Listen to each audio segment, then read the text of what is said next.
যুদ্ধের ময়দানে এবার এআই চ্যাটবট জট খুলবে কৃত্রিম মেধা। কি করবে এই পদ্ধতি?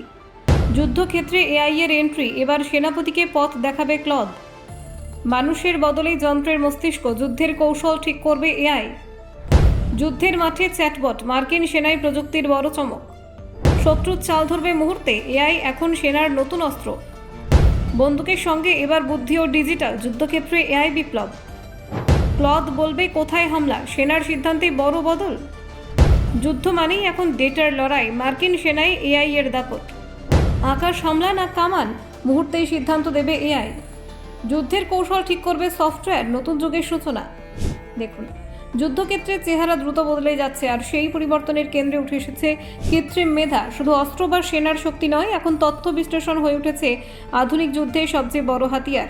এই প্রেক্ষাপটে ইউনাইটেড স্টেটস নতুন করে প্রযুক্তির ওপর ভরসা বাড়াচ্ছে। শত্রুর কৌশল বোঝার জন্য আর শুধু মানুষের বিশ্লেষণের ওপর নির্ভর না করে তারা এখন এআই এর সাহায্য নিচ্ছে। এই উদ্যোগে বড় ভূমিকা নিচ্ছে পালান্তির টেকনোলজিস এবং অ্যানথ্রোপিক। এই দুই সংস্থার যৌথ প্রচেষ্টায় যুদ্ধক্ষেত্রে এক নতুন প্রযুক্তি ব্যবহার শুরু হতে চলেছে। পালান্টিয়ার একটি উন্নত সফটওয়্যার তৈরি করেছে যেখানে ক্লদ নামে একটি এআই চ্যাটবট কাজ করবে। এই চ্যাটবটের কাজ হবে গোয়েন্দাদের দ্রুত এবং নির্ভুল তথ্য সরবরাহ করা। এই ক্লদ অনেকটা সাধারণ মানুষের মতো ব্যবহৃত চ্যাটজিপিটির মতোই কাজ করে, তবে এটি বিশেষভাবে সামরিক ব্যবহারের জন্যই তৈরি, যেখানে তথ্য বিশ্লেষণ অনেক বেশি গভীর এবং দ্রুত। যুদ্ধক্ষেত্রে যদি কোথাও শত্রু সেনার গতিবিধি দেখা যায়, তাহলে গোয়েন্দারা এই চ্যাটবটকে প্রশ্ন করতে পারবেন। মুহূর্তের মধ্যে এটি বিশ্লেষণ করে জানিয়ে দেবে সেটি সাধারণ টহলদারি নাকি বড় ধরনের হামলার কোনো প্রস্তুতি। আগে এই ধরনের সিদ্ধান্ত নিতে অনেক সময় লাগতো, একাধিক অফিসারের মধ্যে দীর্ঘ আলোচনা চলত। এখন এআই নিজেই কয়েকটি সম্ভাব্য পদক্ষেপ সাজিয়ে দেবে, যা থেকে সেনাপতিরা সহজেই সিদ্ধান্ত নিতে পারবেন।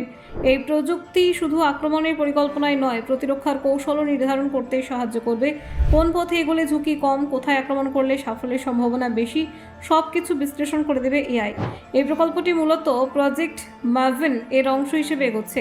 এই উদ্যোগের লক্ষ্য হল সামরিক ক্ষেত্রে কৃত্রিম মেধার সর্বোচ্চ ব্যবহার নিশ্চিত করা। 2025 সালে একটি পরীক্ষায় দেখা গিয়েছে ইউক্রেনের একটি ড্রোন হামলার বিষয়ে অত্যন্ত নিখুঁত গোয়েন্দা রিপোর্ট তৈরি করতে সক্ষম হয়েছে এই এআই সিস্টেম। এতে এর কার্যকারিতা নিয়ে আস্থা আরও বেড়েছে। তবে এই প্রযুক্তি নিয়ে বিতর্কও কম নয়। অ্যানথ্রোপিক স্পষ্ট জানিয়েছে তাদের তৈরি এআই যেন সাধারণ মানুষের ওপর নজরদারি বা স্বয়ংক্রিয় হত্যার কাজে ব্যবহার না হয়। এই বিষয়টি নিয়ে মার্কিন প্রশাসনের সঙ্গে মতবিরোধ তৈরি হয়েছে। প্রযুক্তির সীমা কোথায় টানা হবে তা নিয়ে আইনি এবং নৈতিক প্রশ্ন সামনে আসছে। যুদ্ধক্ষেত্রে এআই এর প্রবেশ এক নতুন যুগের সূচনা করেছে। রক্ত মাংসের সৈন্যদের পাশে এখন যন্ত্রের বুদ্ধিও সমান গুরুত্ব পাচ্ছে। আর ভবিষ্যতের যুদ্ধ কেমন হবে তা নিয়ে গোটা বিশ্ব এখন গভীরভাবে ভাবতে শুরু করেছে। Bureau report, Bangla digital TV.